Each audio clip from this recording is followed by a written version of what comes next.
Hey parents, are you unknowingly putting your baby's development at risk with a common exercise that's actually not safe? If you've been doing pull to six, grabbing those tiny hands and pulling them up, hit pause now. In this video, I'll reveal why it's a no-go and share four simple, therapist-approved alternatives that build head control and core strength the right way. Stick around. You won't want to miss these game changers for your little one's milestones. Welcome back to the Parent Hub. If you're new here, I'm Lily, a pediatric physical therapist with over a decade of experience helping families navigate early childhood development. I'm also a mom to two energetic kids, so I get the real-life challenges of parenting. Our channel is all about giving you practical, evidence-based advice to build your confidence as a parent. If you want to make raising your little ones easier and more fun, hit that subscribe button and turn on notifications so you don't miss our weekly tips. Today, we're diving into something I see a lot in parenting groups and online forums, the pull to sit move with babies. You know, when you grab your baby's hands while they're lying flat and pull them up to a sitting position. It might seem like a harmless way to help with strength or playtime, but hold up, let's talk about why this isn't the best idea, and more importantly, what you should do instead to support your baby's head control and core muscles safely. Stick around because I'll share four everyday activities that are way more effective and fun. First off, a quick heads up. If you're loving this content, grab our free downloadable guide in the description below.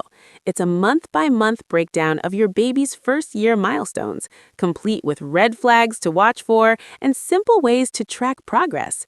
It's designed to give you peace of mind. No more second-guessing if your baby is on track. All right, back to pull to sit.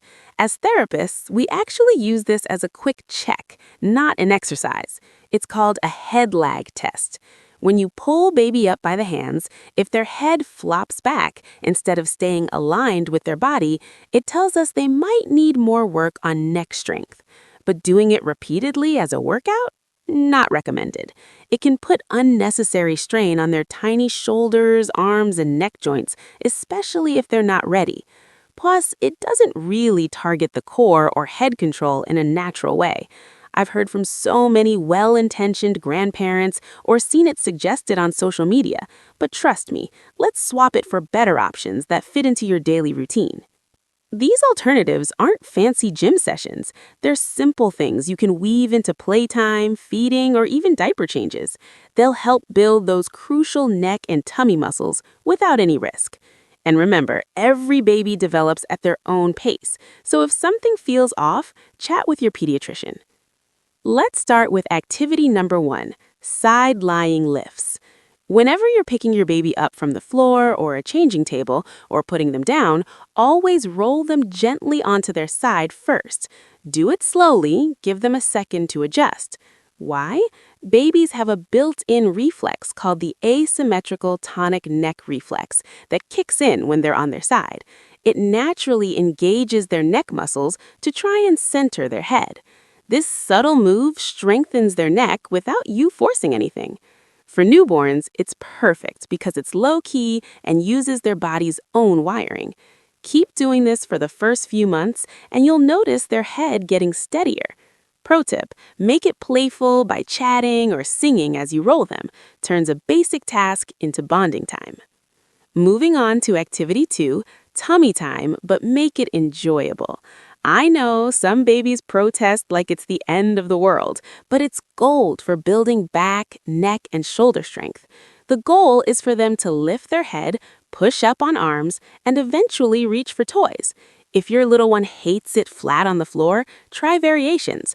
Prop them on a rolled towel under their chest, do it on your lap while you're sitting, or even over a Boppy pillow for support. Aim for short bursts. Start with 1 to 2 minutes a few times a day and build up.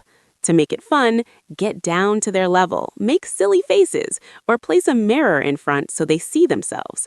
This not only boosts head control, but also preps them for rolling and crawling. If tummy time is a battle, check out our dedicated video on troubleshooting it. Link in the description. Activity 3, back play with a twist. When your baby's chilling on their back, that's prime time for neck workouts without them knowing it. Newborns often let their head flop to one side, but as muscles strengthen, they'll hold it midline and start tracking objects. Hang a mobile or baby gym above them. Watch as they follow toys side to side, which fires up those neck rotators. Encourage kicking too. When they bicycle those legs, it's activating their abs. As they get stronger, around 2 to 3 months, they'll grab their knees, then feet. That's core power in action. Add in gentle games like patting their tummy or bicycle legs yourself to mimic and motivate. It's all about letting them explore in a safe, flat spot, away from soft bedding to reduce any risks. And finally, Activity 4, supported holding with gradual independence. When you're carrying or cuddling your baby, start with full support, hand behind the head and body. But as they grow stronger, slowly reduce it. First, move your head support hand back a bit so they can wiggle and look around, building control. Then, drop it all together and lower your body support hand from chest to hips. This lets their core take over naturally. Do it during story time or walks around the house. Turn it into a game by narrating what they see. Look at the window. Turn your head this way. It's everyday magic that strengthens without strain. There you have it, folks. 4 safe, effective ways to boost your baby's head and core strength: side-lying lifts, tummy time tweaks, back play tracking, and progressive holding. Ditch the pull to sit. These are therapist-approved and parent-tested. If you've been doing pull to sit, no worries. Just pivot to bees starting today. Before we wrap up, a big thank you for watching. If this helped, smash that like button. It really boosts our channel. And subscribe to the Parent Hub for more nonsense parenting hacks. Next week, we're tackling sleep regressions. Don't miss it. Drop a comment below. What's your biggest baby development question? I'll try to cover it in a future video. See you soon.